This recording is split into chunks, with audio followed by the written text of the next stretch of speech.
जय श्री हरि। श्रीमद्भागवत महापुराणम अष्टमः स्कंधः अथ द्वितीयोऽध्यायः।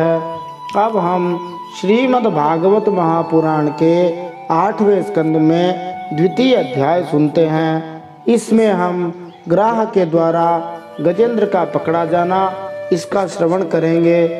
श्री गणेशाय नमः। श्री सरस्वत्यै नमः। श्री गुरवे नमः। श्री पुराण पुरुषोत्तमाय नमः। पिछले 8वें स्कंद का शुभारंभ करते हुए प्रथम अध्याय में मनवंतरों का वर्णन सुनते हुए हमने जाना। परीक्षित महाराज ने श्री सुखदेव जी से प्रश्न पूछे।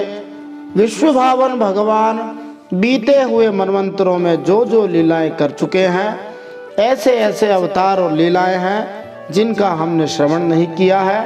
यद्यपि श्री भगवान के 10 अवतार प्रसिद्ध हैं, 24 अवतार भी प्रसिद्ध हैं, उनके अलावा भी और जो जो उन्होंने लीलाएं करी हैं वे वर्तमान मनवंतर, जिसको 7वां मनवंतर कहते हैं, उसमें जो लीलाएं कर रहे हैं, आगे आने वाले मनवंतरों में जो कुछ भगवान करेंगे वो सब हमें सुनाइए। श्री सुखदेव जी ने कहा, चूंकि कल्प ब्रह्मा जी के एक दिन के बराबर होता है और एक कल्प में 14 मनवंतर होते हैं, प्रत्येक मनवंतर 30 करोड़ वर्ष का होता है। इस प्रकार ब्रह्मा जी का एक दिन लगभग 420 करोड़ वर्ष का होता है। वर्तमान में 7वां मनवंतर चल रहा है। 6 मनवंतर अभी तक बीत चुके हैं। सबसे पहले मनवंतर में जो मनु महाराज थे उनका नाम था स्वयंभू। उन्हीं से सारी सृष्टि उत्पन्न हुई है। उन मनु महाराज के नाम पर ही हमें मनुष्य अथवा मानव कहा जाता है। उस पहले मनवंतर में भगवान श्री हरि ने कपिल रूप में और यज्ञ नारायण के रूप में अवतार ग्रहण किया था। मनु महाराज परिपूर्ण राजा थे।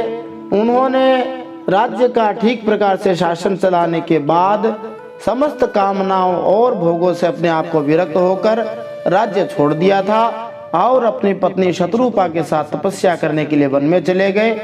एक समय आने के बाद प्रत्येक मनुष्य को ऐसा प्रयास करना चाहिए कि वह भगवान का भजन भी करे।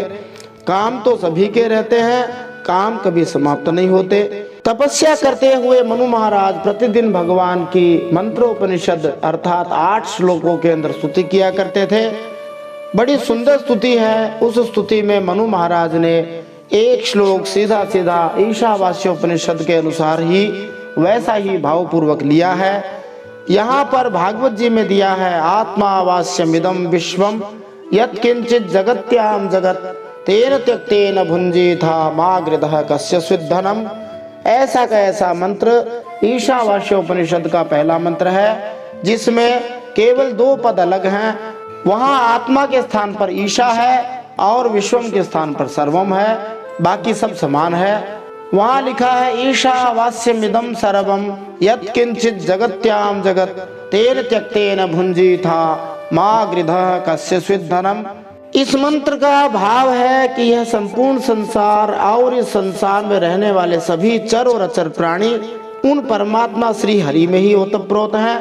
इसलिए परिपूर्ण साम्यवाद, जिसको विदेशों के अंदर कई देशों में साम्यवाद को अपनाया गया, उससे भी उत्तम साम्यवाद यहाँ पर बताया कि संसार के किसी भी पदार्थ में मोह न करके उसका त्याग करते हुए जीवन निर्वाह मात्र के लिए उपभोग करना चाहिए। तृष्णा का पूरी तरह त्याग कर देना चाहिए। कोई कहे हम त्याग क्यों करें जी, तो कहते हैं ये संपत्तियां किसकी हैं जी। सभी लोग सोचते थे कि ये हमारी हैं, लेकिन किसी की भी नहीं रहती हैं। लोग जमीन जायदाद पैसों के लिए लड़ते हैं, जमीन जायदाद यहीं रह जाती है, लोग चले जाते हैं। इसलिए त्याग भाव से रहना चाहिए, सबका भला करना चाहिए। फिर मनु महाराज भगवान की स्तुति करते हुए चक्षुर्यस्य नरिष्यति इन शब्दों का प्रयोग करते हैं, जिसका भाव है कि यद्यपि हम भगवान को नहीं देख सकते, लेकिन इसका अर्थ यह नहीं हुआ कि वे हमें नहीं देख सकते। मानव सेवा संघ वृंदावन के संस्थापक पूज्य प्रज्ञाचक्षु ब्रह्मलीन स्वामी श्री शरणानंद जी महाराज हुए थे। वो एक बार मंदिर में दर्शन करने गए, जैसे कि वो प्रतिदिन जाया करते थे। किसी व्यक्ति ने पूछा, स्वामी जी आपको तो दिखाई देता नहीं, फिर आप मंदिर में क्यों आते हैं? शरणानंद जी महाराज ने कहा, भले आदमी, मुझे दिखाई नहीं देता तो क्या हुआ, क्या मेरे भगवान को भी दिखाई नहीं देता है? अर्थात मैं नहीं देख सकता तो मेरे भगवान ही मुझे देख के प्रसन्न हो जाते हैं। तो मानो शरणानंद जी ने बताया कि हम भगवान का दर्शन करने जाते हैं, उससे हमें प्रसन्नता होती है और भगवान हमें देखकर प्रसन्न हो जाते हैं। इसलिए भगवान के दर्शन करने जाना चाहिए। भगवान हमारी माता हैं अथवा पिता हैं, उनका दर्शन करने से भगवान हम पर प्रसन्न हो जाते हैं कि हमारा बच्चा हमें देखने के लिए आ गया। भगवान विराट विष्णु का संहार होने पर भी मरते नहीं हैं। जब सूर्य रहता है तब सूर्य प्रकाश दिखाई देता है, लेकिन जब सूर्य नहीं रहता अथवा यूं कहो कि हम सूर्य को नहीं देख सकते, इसका अर्थ यह नहीं होता कि सूर्य ही नष्ट हो गया। सूर्य तब भी रहता है, हम भले ही ना देख सके। इसी प्रकार वर्तमान अंधकार में या ज्ञान के अभाव में हम भगवान को नहीं देख सकते तो क्या हुआ, वे भगवान हमारे सभी कार्यकलापों को देखते हुए सदैव उपस्थित रहते हैं। वे भगवान हमारे साक्षी और उपदेशक भी हैं। भगवान के 6 प्रकार के अवतार हुआ करते हैं। मनवंतरम मनुर्देवा मनुपुत्राः सुरेश्वरः ऋषयोंशावतारश्च हरेः षड्विधम् उच्यते। भगवान श्री हरि के अवतार 6 प्रकार से हुआ करते हैं। एक तो मनवंतर माने काल स्वरूप भगवान, दूसरे मनु महाराज, तीसरे देवता, चौथे मनुपुत्र अर्थात मनु के संतान अर्थात हम सभी भगवान के अवतार ही हैं। भगवान ने कहा भी है, ममैवांशो जीवलोके जीवभूतः सनातनः। 5वें देवराज इंद्र भी भगवान के ही अवतार हैं और सप्तर्षि अर्थात जितने भी संत महात्मा ऋषि हैं, ये सभी भगवान के अंशावतार हैं। लेकिन इसका यह कतई अर्थ नहीं लगाना चाहिए कि हम सभी भगवान हो गए तो हम सभी हमारी फोटोएं लगाकर पूजा करवाएं। जो प्रामाणिक शास्त्रों में वर्णित भगवान के स्वरूप हैं, केवल उन्हीं की पूजा करनी चाहिए। दूसरे मनुष्य आदि की पूजा कदापि नहीं करनी चाहिए। बहुत सारे लोग मनुष्यों को भगवान के मंदिरों में बिठा देते हैं और उनकी पूजा आरती करते हैं। यह पूरी तरह शास्त्र विरुद्ध है। कई लोग तो भूत प्रेतों की भी पूजा करते हैं। दूसरे मनु हुए, उनका नाम था स्वारोचिस। वे अग्नि के पुत्र थे और उस समय जो इंद्र थे उनका नाम था रोचन। प्रधान जो देवगण थे उनके नाम थे तुषित और ऊर्ध्व स्तंभ आदि वेदवादी गण सप्तर्षि थे। उस दूसरे मनवंतर में भगवान ने विभु नाम से अवतार लिया था। तब उनके पिता का नाम वेदशिरा, माता का नाम तुषिता था। ये दोनों ऋषि थे। तीसरे मनवंतर में मनु महाराज हुए उत्तम। वे प्रियव्रत के पुत्र थे। उस समय वशिष्ठ जी के प्रमद आदि 7 पुत्र सप्तर्षि थे।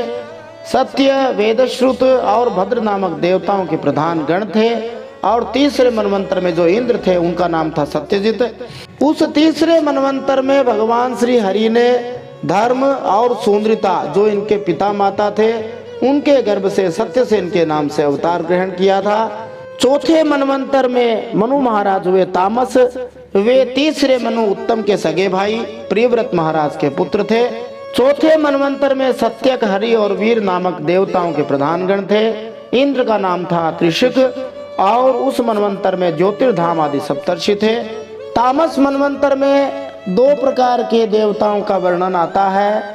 एक थे उनका नाम था वैद्रति, दूसरे देवता थे सत्यक, हरि और वीर। उसी चौथे मनवंतर में हरिमेधा नामक ऋषि की पत्नी हरिणी के गर्भ से भगवान श्री विष्णु ने हरि के रूप में अवतार ग्रहण किया था। भगवान श्री विष्णु के सभी नामों में सबसे प्यारा नाम श्री हरि ही है। यह अवतार भगवान ने चौथे मनवंतर में लिया था। समझो कि आज से लगभग 70 से 80 करोड़ वर्ष पहले भगवान ने हरि रूप से अवतार ग्रहण किया था। बोलिए परम सत्य श्री हरि की जय। उस मनवंतर में भगवान श्री हरि ने गजेंद्र की रक्षा ग्राह से अर्थात मगरमच्छ से की थी। तो इस प्रकार गजेंद्र की कथा भी लगभग 80 करोड़ वर्ष पुरानी बताई जाती है। तो भगवान श्री विष्णु ने दूसरे मनवंतर में विभु नाम से अवतार लेकर ब्रह्मचर्य का पालन किया। तीसरे मनवंतर के अंदर भगवान श्री हरि ने सत्यसेन नाम से अवतार लेकर के भूत गणों का संहार किया। यक्ष, राक्षस और जीवद्रोही सभी भूतों को मार डाला। चौथे मनवंतर में भगवान श्री हरि ने गजेंद्र की रक्षा की थी। गजेंद्र नामक प्यारे भक्त का नाम सुनते ही परीक्षित महाराज ने सुखदेव जी से पूछ लिया कि भगवान श्री हरि ने गजेंद्र की कैसे रक्षा की थी। तो अब हम श्रीमद् भागवत महापुराण के 8वें स्कंद के दूसरे अध्याय में ग्राह के द्वारा गजेंद्र का पकड़ा जाना, इसका श्रवण करते हुए इन प्रश्नों के उत्तर प्राप्त कर सकते हैं। त्रिकूट नामक पर्वत कहाँ पर है एवं कैसा है? क्या पृथ्वी के अलावा और कहीं पर भी प्राणी नहीं है? वरुण का उद्यान कहाँ पर है एवं उसका नाम क्या है? गजेंद्र कौन था एवं कहाँ पर रहता था? उसका प्रभाव कैसा था? गजेंद्र का पैर किसने पकड़ लिया था? गज और ग्राह कितने वर्षों तक लड़ते रहे? त्रिकूट पर्वत, गजेंद्र, ग्राह, इनका हमारे जीवन से किस प्रकार संबंध है? क्या प्रतीकार्थ है? गजेंद्र अंत में किसकी शरण में गया? तो आइए इन सब प्रश्नों के उत्तर आज के इस 8वें स्कंद के दूसरे अध्याय में प्राप्त करते हैं। जय श्री हरि। नारायणं नमस्कृत्य नरं चैव नरोत्तमं देवीं सरस्वतीं व्यासं ततो जयमुदीरयेत्। भगवान श्री नरनारायण को प्रणाम करते हुए श्री गणेश जी महाराज, माता सरस्वती, वेदव्यास भगवान को प्रणाम करते हुए, हृदय आराध्य श्री हरिचरणों में प्रणाम करते हुए, भगवत स्वरूप श्रीमद् भागवत को प्रणाम करते हुए, श्री सुखदेव जी और परीक्षित महाराज को प्रणाम करते हुए, अनंत कोटि सब संत महात्माओं वैष्णवों को प्रणाम करते हुए अब हम श्रीमद् भागवत महापुराण के 8वें स्कंद में दूसरा अध्याय सुनते हैं। श्रीमद् भागवत महापुराणम अष्टमः स्कंधः अथ द्वितीयोऽध्याय है। दूसरे अध्याय में ग्राह के द्वारा गजेंद्र का पकड़ा जाना, इसका हम श्रवण करेंगे। श्री शुक उवाच आसीत् गिरिवरो राजन्स्त्रिकूट इति विश्रुतः क्षीरोदेनावृतः श्रीमान् योजनायुतमुच्छ्रितः तावता विस्तृतः पर्यक् त्रिभिः शृङ्गैः पयोनिधिं दिशः खं रोचयन्नास्ते रौप्यायस हिरण्मयैः। श्री सुखदेव जी परीक्षित महाराज से कहते हैं, क्षीर सागर में त्रिकूट नाम का एक प्रसिद्ध सुंदर एवं श्रेष्ठ पर्वत था। वह पर्वत 10,000 योजन ऊंचा था, माने लगभग 80,000 मील, 1,20,000 किलोमीटर की ऊंचाई वाला था। उसकी लंबाई चौड़ाई भी चारों ओर इतनी ही थी। उसके चांदी, लोहे और सोने के 3 शिखरों की छटा से समुद्र, दिशाएं और आकाश जगमगाते रहते थे। अन्यैश्च ककुभः सर्वा रत्न धातु विचित्रितैः नानाद्रुमलता गुल्मैर् निर्घोषैर्निर्झराम्भसाम् सचावनिज्यमानाङ्घ्रि समन्तात्पयऊर्मिभिः करोति श्यामलां भूमिं हरिन्मरकताश्मभिः। और त्रिकूट पर्वत के कितने ही शिखर ऐसे थे जो रत्नों और धातुओं के रंग बिरंगी छटा दिखाते हुए सब दिशाओं को प्रकाशित कर रहे थे। उनमें विविध जाति के वृक्ष, लताएं और झाड़ियां थी। झरनों की झरझर से वह गुंजायमान होता रहता था। सब ओर से समुद्र की ओर लहरें आकर उस पर्वत के निचले भाग से टकराती थी। उस समय ऐसा जान पड़ता मानो वे पर्वतराज के पांव पखार रही हों। उस त्रिकूट पर्वत के हरे पन्ने के पत्थरों से वहां की भूमि ऐसी सांवली हो गई थी जैसे उस पर हरी हरी धूप लग रही हो। हमें श्रीमद् भागवतम से पता चलता है कि समुद्र कई प्रकार के हैं। कहीं दूध का सागर है, कहीं सुरा का सागर है, तो कहीं घृत का, तेल या मीठे जल का सागर है। इस तरह ब्रह्मांड में नाना प्रकार के समुद्र हैं। आधुनिक विज्ञानी अपने सीमित ज्ञान के बल पर इन कथनों को चुनौती नहीं दे सकते। वे हमें किसी भी ग्रह के विषय में पूरी जानकारी नहीं दे सकते, यहाँ तक कि जिस ग्रह पर हम रह रहे हैं उस धरती के बारे में भी नहीं दे सकते। सिद्धचारण गंधर्वैर विद्याधर महोरगैः किन्नरैरप्सरोभिष्ट क्रीडद्भिर्जुष्ट कंदरः यत्र संगीत सन्नादैर ननद्गुहममर्षया अभिगर्जन्ति हरयः श्लाघिनः परशंकया। उस त्रिकूट की कंदराओं में सिद्ध, चारण, गंधर्व, विद्याधर, नाग, किन्नर और अप्सराएं आदि विहार करने के लिए प्रायः बने ही रहते थे।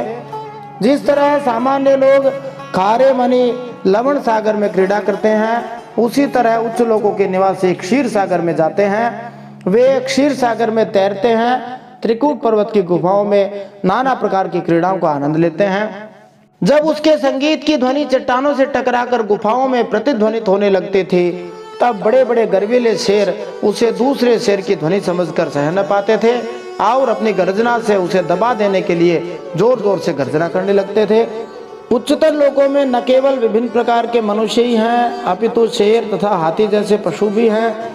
वहाँ वृक्ष है और वहाँ की धरती मरकतों से बनी है। ऐसी है भगवान की सृष्टि।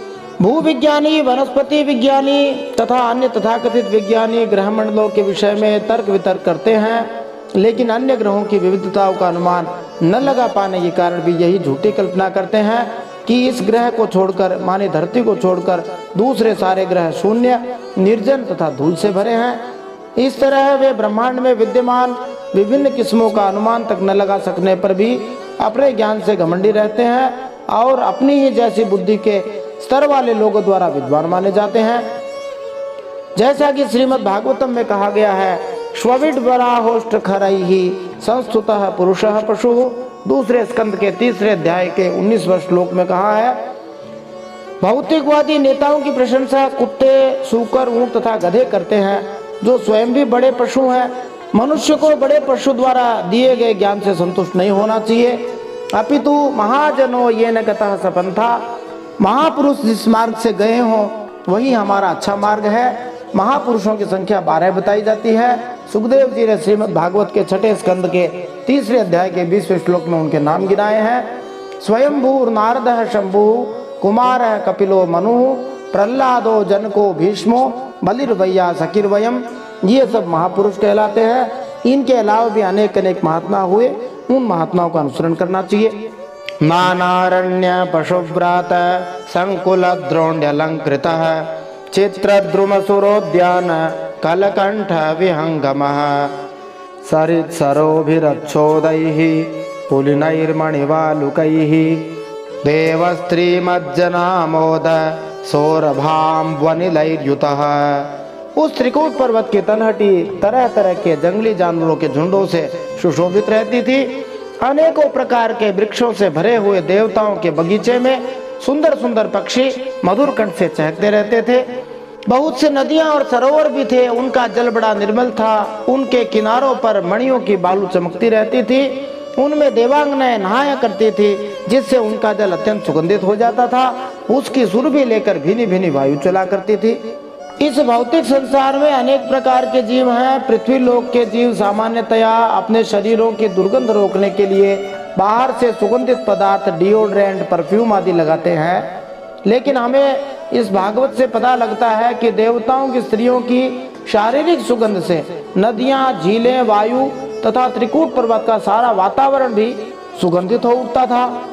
तस्य द्रोण्यां भगवतो वरुणस्य महात्मनः उद्यानमृतुमन्नाम आक्रीडं सुरयोषितां, सर्वतोऽलङ्कृतं दिव्यैर्नित्यं पुष्पफलद्रुमैः, मंदारैः पारिजातैश्च पाटलाशोकचंपकैः। पर्वतराज त्रिकूट की तराई में भगवत प्रेमी महात्मा भगवान वरुण का एक उद्यान था। उसका नाम था ऋतुमान। उसमें देवांगनाएं क्रीड़ा करती रहती थी। फिर वहाँ के जो वृक्ष हैं उनके नाम बताए जाते हैं।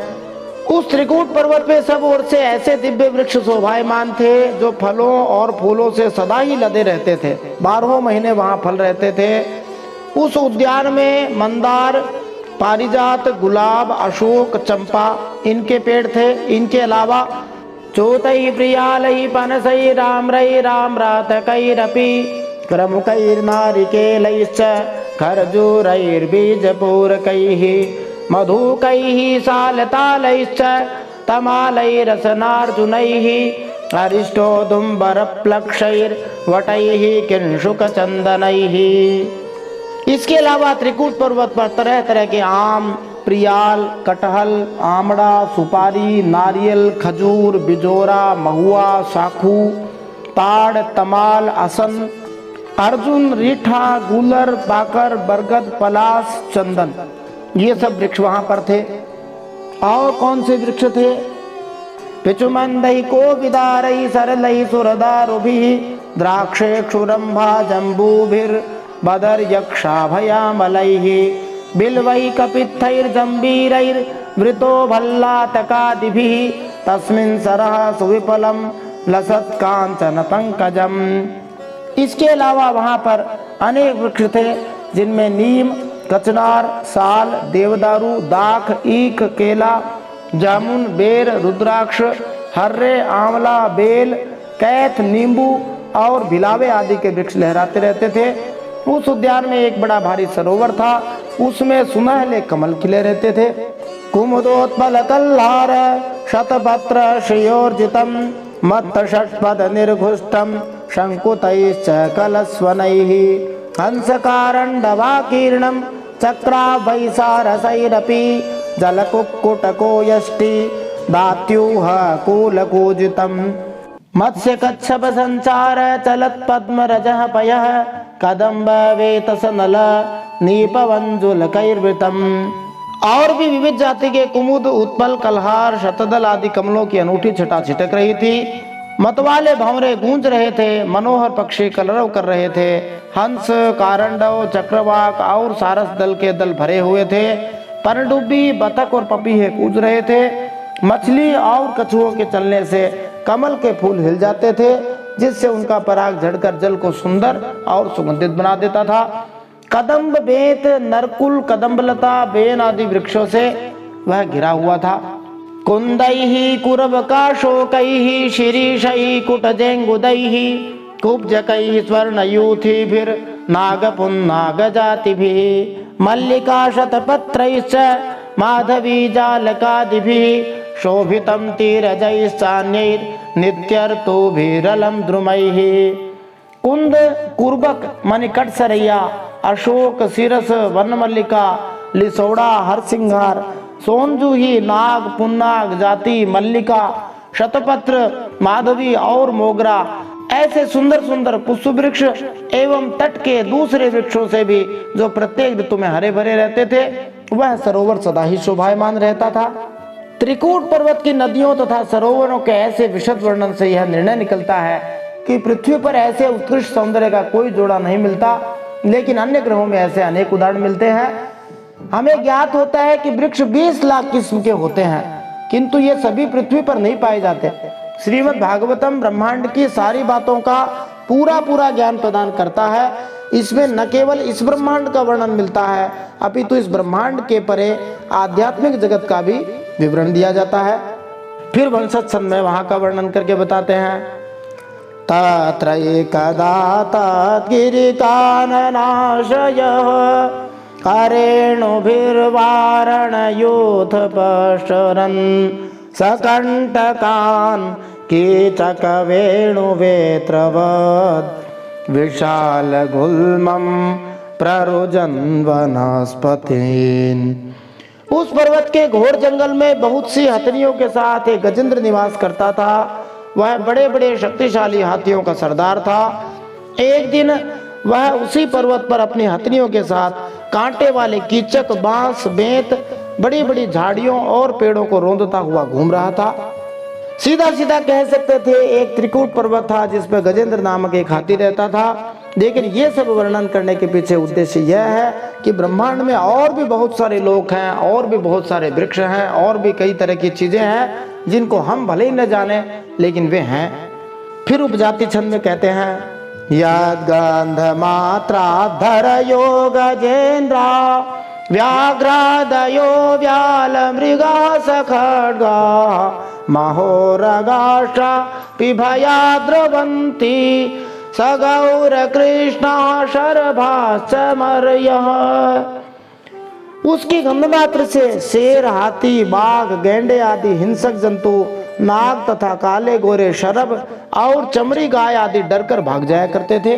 वृकावरा महिषर्क्षशल्या गोपोच्छसाला वृकमर्कटाश्च अन्यत्र क्षुद्रा हरिणः शशादयश् चरन्त्यभीता यदनुग्रहेण।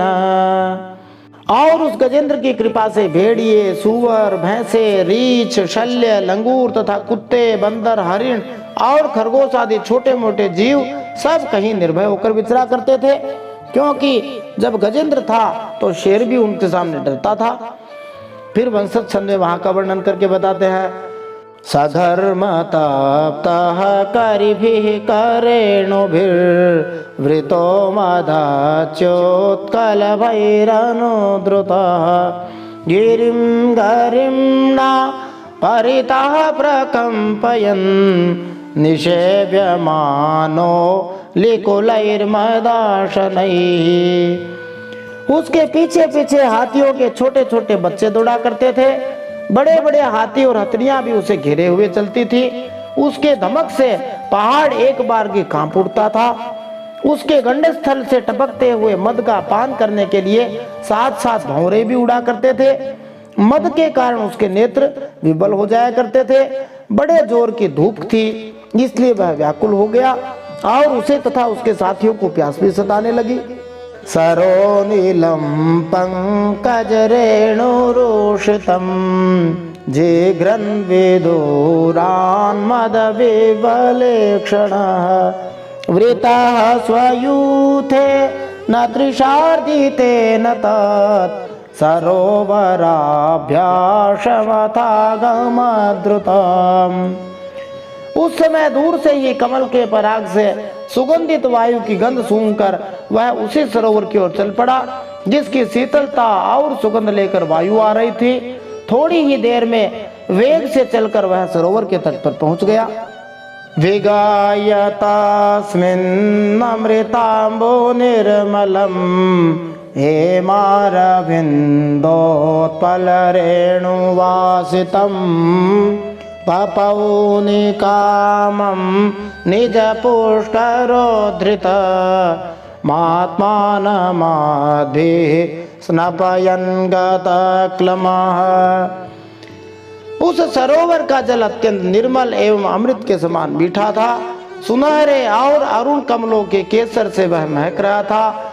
गजेंद्र ने पहले तो उसमें घुसकर अपने सूंड से उठा उठा कर जी भरकर पानी पिया, फिर उस पानी में स्नान करके अपनी थकान मिटाई। स्वपुष्करेण धृतशिखराम्बुभिर्निपाययन् संस्नपयन् यथा गृही घृणीकरेणुः कलभाश्च दुर्मदो नाचष्टकृच्छ्रं कृपणो जमायया। गजेंद्र गृहस्थ पुरुषों की भांति मोह से ग्रसित होकर अपनी सूंड से जल की फुहारे छोड़ छोड़कर साथ की हथनियों और बच्चों को नहलाने लगा तथा उनके मुंह से सूंड डाल डाल कर जल पिलाने लगा। भगवान की माया से मोहित हुआ गजेंद्र उन्मत्त हो रहा था। उस बेचारे को इस बात का पता ही न था कि मेरे सिर पर बहुत बड़ी विपत्ति मंडरा रही है।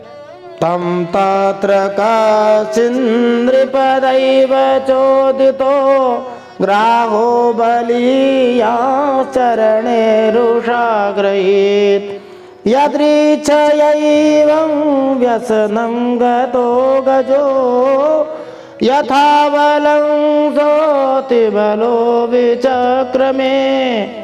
सुखदेव जी कहते हैं, हे परीक्षित, गजेंद्र जिस समय इतना उन्मत्त हो रहा था उसी समय प्रारब्ध की प्रेरणा से एक बलवान ग्राह ने क्रोध में भरकर गजेंद्र का पैर पकड़ लिया। इस प्रकार अचानक विपत्ति में पड़कर उस बलवान गजेंद्र ने अपनी शक्ति के अनुसार अपने को छुड़ाने की पूरी कोशिश करी, लेकिन छुड़ा न सका। तथा तुरं द्यूथपतिं करेणवो विक्रेष्यमाणं तरसा बलीयसा विचोक्रुशोर्देन धियो परे गजाः पार्ष्णिग्रहास्ता रयितुं न चाशकन्। दूसरे हाथी हथनियों और उनके बच्चों ने देखा कि उनके स्वामी को बलवान ग्राह बड़े वेग से खींच रहा है। वे बहुत घबरा रहे हैं, उन्हें बड़ा दुख हुआ। वे बड़ी विकलता से चिघाड़ने लगे। बहुतों ने उसे सहायता पहुंचाकर जल से बाहर निकाल लेना चाहा, लेकिन उसमें वे भी सब असमर्थ ही रहे। नियोध्यतो रेवमिभेन्द्र नक्रयोर विकर्षतोरन्तरतो बहिर्मिथः समाहसहस्रं व्यगमन्महीपते स प्राणयोश्चित्रमंसतामरः। गजेंद्र और ग्राह अपनी अपनी पूरी शक्ति लगाकर भिड़े हुए थे। कभी गजेंद्र ग्राह को बाहर खींच लाता तो कभी ग्राह गजेंद्र को भीतर खींच ले जाता।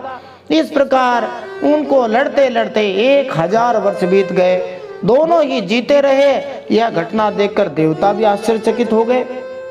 ततो गजेन्द्रस्य मनोबलौजसां कालेन दीर्घेण महान् भूद्व्ययः विकृष्यमाणस्य जले वसीदतो विपर्ययो भूत सकलं जलौकसः। अंत में बहुत दिनों तक बार बार जल में खींचे जाने से गजेंद्र का शरीर कमजोर पड़ गया। न तो उसके शरीर में बल रह गया, न मन में उत्साह रह गया, शक्ति भी क्षीण हो गई। इधर ग्राह तो जलचर ही ठहरा, इसलिए उसकी शक्ति क्षीण होने के स्थान पर बढ़ती गई।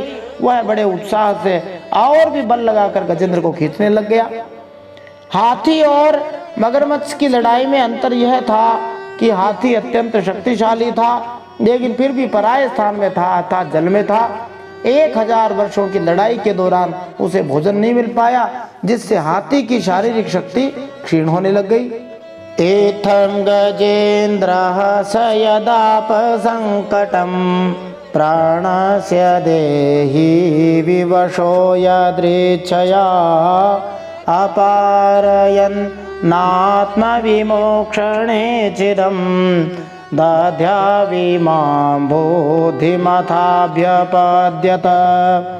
इस प्रकार देहाभिमानी गजेंद्र अचानक प्राण संकट में पड़ गया और अपने को छुड़ाने में पूरी तरह समर्थ हो गया। बहुत देर तक उसने अपने छुटकारे के उपाय पर विचार किया। अंत में वह इस निश्चय पर पहुंचा, प्रत्येक प्राणी इस भौतिक जगत में जीवन टिकाए रखने के लिए संघर्ष में लगा है। प्रत्येक प्राणी अपने आप को संकट से बचाने का प्रयास भी करता है, लेकिन जब वह अपने आप को बचा नहीं पाता और यदि वह पुण्यशाली है तो भगवान के चरणों की शरण ग्रहण कर सकता है। गजेंद्र ने इस संकट की घड़ी में श्री भगवान के चरणों की शरण ग्रहण करी और ऐसा निर्णय उसका ठीक ही था। ठीक से पर्याप्त विचार करने के बाद ही वह इस सही निर्णय पर पहुंचा था। ऐसा निर्णय पापी व्यक्ति तो नहीं ले सकता। इसका मतलब गजेंद्र पूर्व जन्म में भक्त था। नमामि मे ज्ञातया तुरं गजाः कुतः करिण्याः प्रभवन्ति मोचितुं ग्राह्येण पाशे न विधातुरावृतो प्यहं च तं यामि परम्परायणम्। यह ग्राह विधाता की फांसी ही है, इसमें फंसकर मैं आतुर हो रहा हूँ, ऐसा गजेंद्र विचार करता है। जब मुझे मेरे बराबर के हाथी भी इस विपत्ति से न उबार सके, तब ये बेचारी हथनियां तो छुड़ाई कैसे सकती हैं। इसलिए अब मैं संपूर्ण विश्व के एकमात्र आश्रय श्री भगवान की शरण लेता हूँ। इस संसार में पग पग पर संकट है। एक मूर्ख झूठे ही सोचता है कि इस भौतिक संसार में वह सुखी है, लेकिन वास्तव में वह सुखी रहता नहीं, क्योंकि जो ऐसा सोचता है वह मोहग्रस्त है। इसमें पग पग पर और हर क्षण खतरा होता है। आधुनिक सभ्यता में मनुष्य सोचता है कि यदि उसके पास सुंदर मकान और सुंदर कार हो तो उसका जीवन पूर्ण है, लेकिन वाहन लाने के बाद दुर्घटनाओं में अनेक लोग मरते रहते हैं। यह भौतिक संसार संकट से भरा है। हम वहीं तक जीवन संघर्ष कर सकते हैं जहां तक हमारी बुद्धि काम करती है। इस तरह अपनी सुरक्षा करने का प्रयास कर सकते हैं, लेकिन भगवान अंततः जब तक हमें संकट से बचा नहीं लेते तब तक हमारे प्रयास व्यर्थ ही रहेंगे। इस अध्याय का उपसंहार करते हुए गजेंद्र कहता है, यह काश्चनेशो बलिनोऽन्तकोरगात् प्रचंड वेगा दभिधावतो भृशं भीतं प्रपन्नं परिपाति यद्भयान् मृत्युः प्रधाव त्यरणं तमीमहि। काल बड़ा बलवान है। यह सांप के समान बड़े प्रचंड वेग से सबको निकल जाने के लिए दौड़ता ही रहता है। इससे अत्यंत भयभीत होकर जो कोई भगवान की शरण में चला जाता है उसे वे भगवान अवश्य अवश्य बचा लेते हैं। उनके भय से भीत होकर मृत्यु भी अपना काम ठीक ठीक पूरा करता है। वही भगवान सबके आश्रय हैं। मैं उन्हीं भगवान की शरण लेता हूँ। जो बुद्धिमान प्राणी है वह समझ लेता है कि सबके ऊपर एक महान तथा परम सत्ता है। यह महान सत्ता निर्दोष व्यक्तियों को उत्पातों से बचाने के लिए विभिन्न अवतारों में प्रकट होती रहती है। भगवत गीता में श्री भगवान स्पष्ट कहते हैं, मृत्यु सर्वहरश्चाहम, मैं सर्वभक्षी मृत्यु भी हूँ। माने भगवान मृत्यु भी हैं, इसलिए मृत्यु वह प्रतिनिधि है जो भौतिक देह धारण करने वाले प्रत्येक जीव से सब कुछ छीन लेती है। कोई यह नहीं कह सकता कि मैं मृत्यु से डरता नहीं, यह झूठा प्रस्ताव है। हर व्यक्ति मृत्यु से डरता है, लेकिन जो भगवान की शरण ग्रहण कर लेता है वह मृत्यु से बच सकता है। कोई यह तर्क कर सकता है कि क्या भक्त मरता नहीं है, तो इसका उत्तर यह है कि निश्चित रूप से भक्त को शरीर तो त्यागना होगा, क्योंकि शरीर तो भौतिक है। लेकिन अंतर यह है कि जो श्री भगवान की शरण में पूर्ण रूप से जाता है और उनके द्वारा रक्षित होता है, उसका वर्तमान शरीर अंतिम शरीर होता है। उसे फिर से भौतिक शरीर धारण करके मृत्यु के अधीन नहीं होना पड़ता। हम सदा संकट में रहते हैं क्योंकि किसी भी क्षण मृत्यु हो सकती है। ऐसा नहीं है कि गजेंद्र ही मृत्यु से भयभीत था। हर एक को मृत्यु से डरना चाहिए, क्योंकि हर एक व्यक्ति काल रूपी घड़ियाल द्वारा पकड़ा जाता है, किसी भी क्षण मर सकता है। ये त्रिकूट पर्वत काम क्रोध लोभ, ये ही त्रिकूट है। इसमें प्रत्येक जीव है वो गजेंद्र है, और प्रत्येक जीव काल रूपी मगरमच्छ की मुंह के अंदर समाया हुआ है। कब अपना जोर लगा दे और कब किसी की टिकट कट जाए पता नहीं। इसलिए सर्वथा श्री भगवान का स्मरण करते हुए भगवान की शरण में रहना चाहिए। इति श्रीमद्भागवते महापुराणे पारमहंस्यां संहितायाम् अष्टम स्कंधे मन्वन्तरानुवर्णने गजेंद्रोपाख्याने द्वितीयोऽध्यायः। श्रीमन्नारायणार्पणमस्तु। इस प्रकार श्रीमद्भागवत महापुराण परमहंसों की संहिता 8वें स्कंद में मनवंतरों के वर्णन में गजेंद्र उपाख्यान में दूसरा अध्याय भगवान श्री नारायण के चरणों में समर्पित हो।